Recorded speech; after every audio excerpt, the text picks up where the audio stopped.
I am doctor Shilpa Sangpal, skin and hair specialist. आज हमारे पास आए हैं मिस्टर राहुल।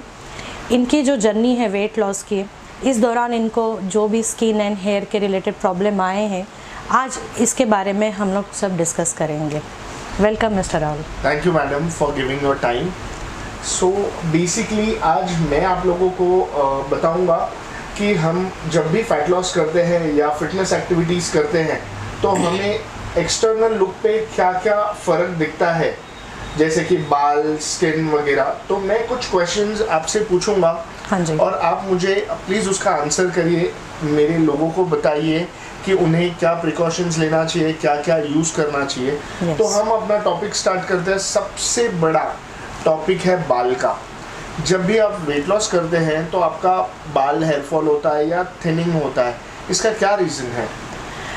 देखिए मिस्टर राहुल, क्या होता है जब भी कोई इंसान वेट लॉस के लिए जाता है, उनका पूरा रूटीन चेंज होता है, डाइट चेंज हो जाता है, जिसकी वजह से बॉडी को जिस डाइट और जिस न्यूट्रिशन की आदत होती है वो थोड़ी सी इम्बैलेंस हो जाती है और बॉडी को ये सहन नहीं होता है।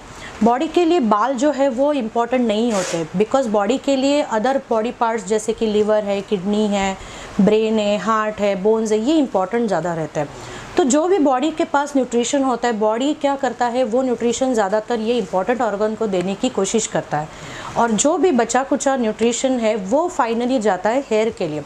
तो जब भी बॉडी में न्यूट्रिशन डेफिशिएंसीज होती है या जो भी आपकी कमियां होती है, उसकी वजह से बाल जो ऑर्गन है वो फर्स्ट अफेक्ट होता है और उस दौरान आपकी प्रोटीन की कमी हो जाती है, वाटर की कमी हो जाती है।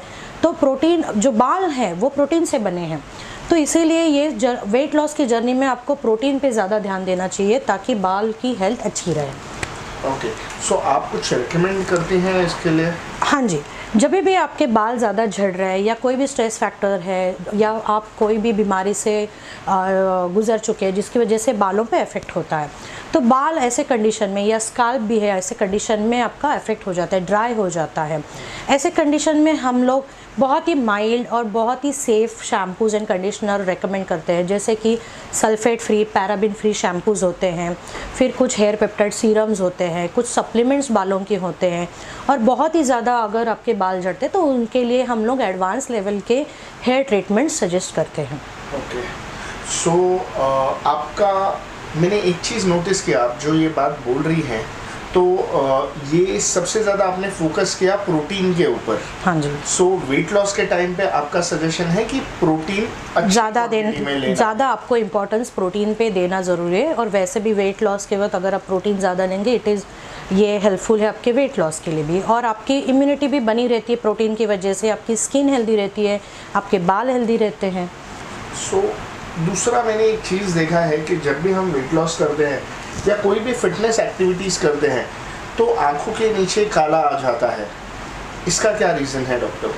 आँखों के नीचे कालापन आने के दो रीज़न्स होते हैं मेनली। एक होता है आपके वेट लॉस के वक्त आपका काफ़ी सारा फैट लॉस, कोलेजन लॉस हो जाता है। ऑलरेडी आपके आँखों के नीचे जो टिश्यूज़ है वो काफ़ी कम होते हैं और इस दौरान आपका फैट लॉस होने की वजह से ये टिश्यूज़ भी कम हो जाती है, जिसकी वजह से आँखों के नीचे की जो जगह है वो खालीपन आ जाता है उसके नीचे, और जिसकी वजह से शैडोइंग इफ़ेक्ट आ जाता है आँखों के नीचे। और ये शैडोइंग इफ़ेक्ट की वजह से आपके जो डार्क सर्कल हैं वो और ज़्यादा दिखने लगते हैं। ऊपर से आप अगर स्ट्रेस्ड हो, आप अगर एग्जॉस्टेड हो वेट लॉस के वक्त, तो उसकी वजह से आपके जो आँखों की बाजू की जो ब्लड वेसल्स है वो भी अफेक्ट हो जाती है। तो इन दो रीज़न्स की वजह से मेनली वेट लॉस के टाइम आपके डार्क सर्कल्स और भी ज़्यादा दिखने हो जाते हैं। इस दौरान आपकी नींद बराबर होनी चाहिए, पूरी तरह नींद होनी चाहिए, आपका स्ट्रेस रिलीव होना चाहिए, जैसे मेडिटेशन है, योगा है, आपका न्यूट्रिशन अच्छा होना चाहिए, जिसके कारण आपके आँखों के नीचे की झुर्रियाँ कम हो जाए या आँखों के नीचे का कालापन आपका कम रह जाए। सो आप सजेस्ट करते हैं कि आपकी आँखों के नीचे जब भी काला हो तो इंसान को एटलीस्ट 8 घंटे की नींद लेनी चाहिए? हाँ जी। मेडिटेशन करना चाहिए? हाँ जी। ज़्यादा पानी पीना चाहिए? यस। इसके अलावा आपको जो आपका स्क्रीन टाइम है, जैसे मोबाइल है, लैपटॉप्स है, आईपैड्स है, टीवी है, इनके सामने आपको कम रहना चाहिए। या कोई इंसान ज़्यादा कंटिन्यूस लैपटॉप पे काम कर रहा है तो हर 2-2 घंटे के बाद उसको आंखें बंद करके ब्रेक लेना ज़रूरी है। या फिर आपके लैपटॉप पे या आपके ग्लास पे यूवी शील्ड होना बहुत ज़रूरी है, जिसकी वजह से आपकी आँखों पे प्रोटेक्शन मिल सकता है। आप बिलीव नहीं करेंगे, मैंने एक हफ्ता पहले एक ब्लॉग पढ़ा था, वहाँ पे दिखाया था कि आपको सोने से पहले कुछ आधा एक घंटा पहले अपने लैपटॉप को और अपने मोबाइल को दूर रखना चाहिए। हाँ जी। तो क्या ये रीज़न था, उसमें बताया था कि इस रीज़न से दूर रखना चाहिए? हाँ जी, यूजुअली क्या होता है, जब भी आप लैपटॉप, टीवी, मोबाइल के सामने होते हैं, आपकी आंखें एक डिस्टेंट, एक नियर ऑब्जेक्ट पे फोकस होती है। जब भी आंख आपके नियर ऑब्जेक्ट पे फोकस होती है, आपके मसल्स उल्टा ज़्यादा स्ट्रेनियस हो जाते हैं, ज़्यादा स्ट्रेंथ उनको यूज़ करनी पड़ती है, जिसकी वजह से उनका ब्लड सप्लाई अफेक्ट हो जाता है और उसकी वजह से आपका जो ब्लू ब्लड होता है, जो इसको बोलते हैं इम्प्योर ब्लड, वो काफ़ी हद तक रह जाता है आँखों के आजू बाजू। और ये इम्प्योर ब्लड ब्लू होने की वजह से वो ज़्यादा इफेक्ट आपका इम्पैक्ट दिखाता है कि डार्क सर्कल की तरह। सो मेरा आप लोगों से सजेशन है, जो भी ये वीडियो देख रहा है, कि आप सोने से आधा एक घंटा पहले अपना मोबाइल, लैपटॉप या टीवी से दूर हो जाएं और ज़्यादा टाइम तक ये सारी चीज़ें यूज़ ना करें। अगर आप यूज़ कर रहे हैं तो जैसा डॉक्टर ने बताया कि कुछ समय का ब्रेक ले लें। मैंने और एक चीज़ मैंने नोटिस की है कि आप जब भी वेट लॉस करते हैं या फिटनेस एक्टिविटीज़ में रहते हैं तो स्किन काफ़ी डल एंड ड्राई हो जाती है। मतलब वो एक ऐसे आप इंसान को ग्लो देखते ही तो नहीं ग्लो रहता नहीं है। रहता है।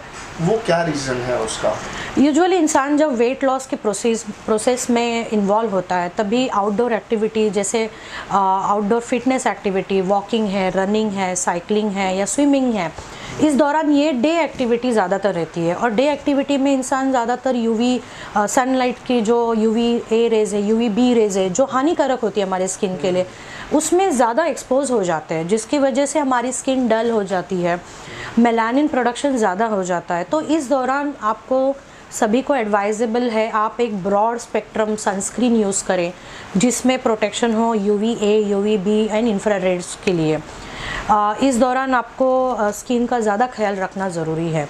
इवन स्विमिंग के वक्त आपको सनस्क्रीन यूज़ करना चाहिए, बिकॉज जो क्लोरीन होता है स्विमिंग पूल्स में, वो भी आपके स्किन पे हानिकारक होते हैं। तो वाटर रेजिस्टेंट सनस्क्रीन भी आजकल अवेलेबल है, आप आपके स्किन डॉक्टर से आप सलाह ले सकते हो उसके लिए। और अगर आपका स्किन ज़्यादा ऑयली है, कुछ पेशेंट्स आते हैं बोलते हैं हम सनस्क्रीन लगाते तो बहुत चिपचिपापन लगता है, उल्टा ज़्यादा कालापन लगता है, तो आप आपके स्किन के हिसाब से सनस्क्रीन नहीं यूज़ कर रहे हैं उस टाइम। अगर आपका स्किन ऑयली है तो आप मैट फिनिश सनस्क्रीन यूज़ कीजिए, अगर आपका ड्राई स्किन है तो आप मॉइस्चराइज सनस्क्रीन यूज़ कीजिए, और किसी का स्किन सेंसिटिव होता है तो उस दौरान आप प्योर फिजिकल सनस्क्रीन यूज़ कर सकते हैं। जैसे बच्चे हैं, किड्स है, स्विमिंग के लिए जाते हैं या आउटडोर एक्टिविटीज़ के लिए जाते हैं, तो हम उन्हें प्योर फिजिकल सनस्क्रीन ही सजेस्ट करते हैं। सो टॉपिक ऑफ द डे, जैसे कि डॉक्टर ने बताया, drink plenty of water, use sunscreen, कोशिश करिए कि आप हमेशा हाइड्रेटेड रहिए, न्यूट्रिशनल फूड खाइए, फ्रूट्स खाइए दबा के। मैं आपको बताऊंगा कि मेरे वेट लॉस के टाइम पे मुझे क्या क्या प्रॉब्लम्स हुआ था, जैसे हेयर फॉल या स्किन का, वो मैं आपको पार्ट 2 में दिखाऊंगा। सो अभी हम इस वीडियो को यहाँ पे एंड करते हैं and B naturally fit. Thank you. Thank you.